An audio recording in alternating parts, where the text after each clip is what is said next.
Hey everybody, it's DJ. I am one of the hosts on Boys on the Bench, and in this episode, we are going to be doing a 6-leg parlay for PrizePicks, getting that 25 times multiplier. Now, we are looking at only the NBA, and there are 6 games today, so a decent little slate today.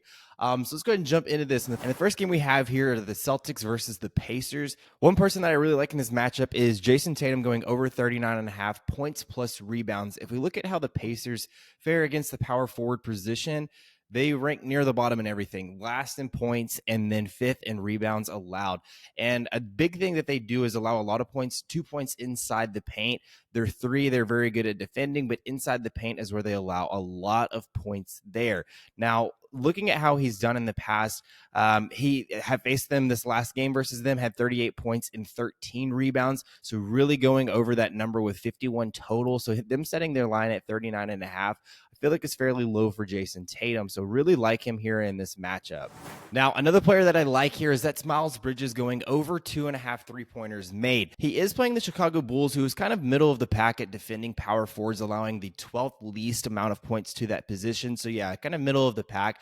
But what I think most important here is defensively, the Chicago Bulls allow the least amount of points from 2-pointers, but then the fifth amount of points from 3-point attempts. And looking at how Miles Bridges has done in these last couple games, we see that in 5 out of his last 7 games, he's shooting at least 6 3-point attempts a game and making 3 of those, and also 5 out of 7 of those games. His usage percentage is also very high, showing that he is one of the top offensive options in this Hornets offense, hitting at least 25% usage percentage in 5 out of those 7 games as well. So really like him in this matchup versus Chicago. And again, we're looking for only 3 3-pointers in this matchup.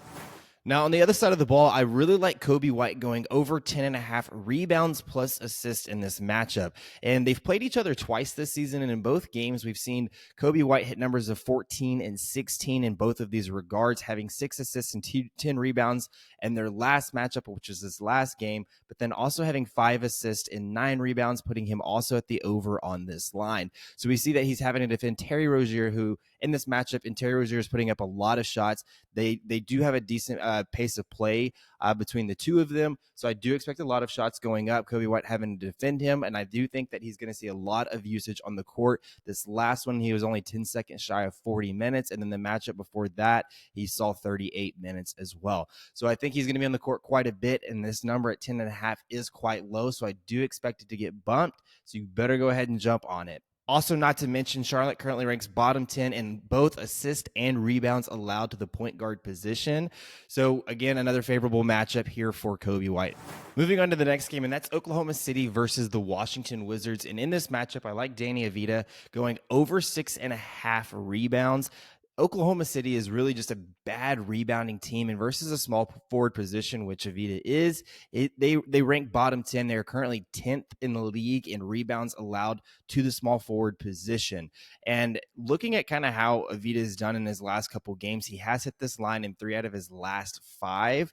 And really the only 2 that he didn't hit it in, he had 5 and 6, and both of those games were blowout losses, losing to the Cavaliers by 24 and 39. So he had a really good shot, looking for really 1 to 2 more rebounds in those games, but because of the limited play time, he didn't hit that. Now, again, if that were to be the case and it's another blowout situation here, which is always a possibility versus this Thunder, and honestly, anytime the Wizards play, it's always a possibility, but Cleveland is a much better rebounding team than Oklahoma City is, so I really like him in this matchup at 6.5 going over on that.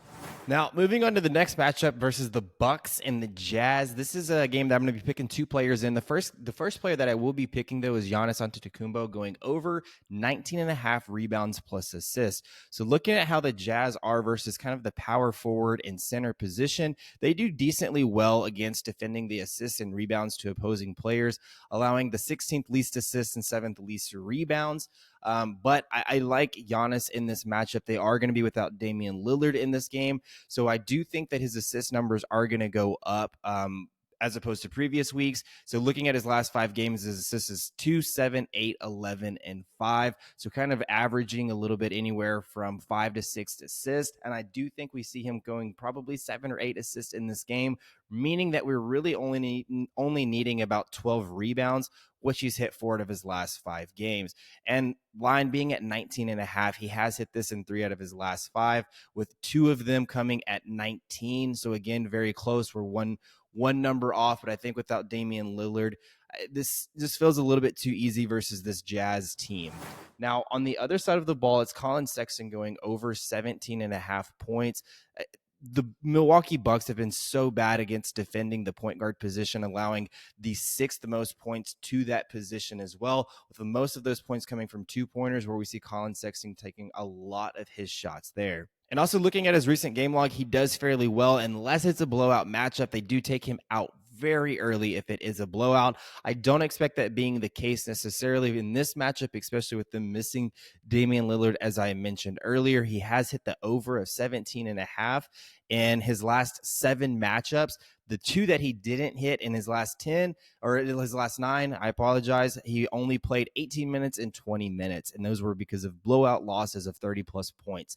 So again, these are my 6 plays moving into today. Let me know which ones you're tailing. Also, don't make sure to drop a like and subscribe to this channel if you are liking the content. I will be making sure we are doing our best to get you content daily.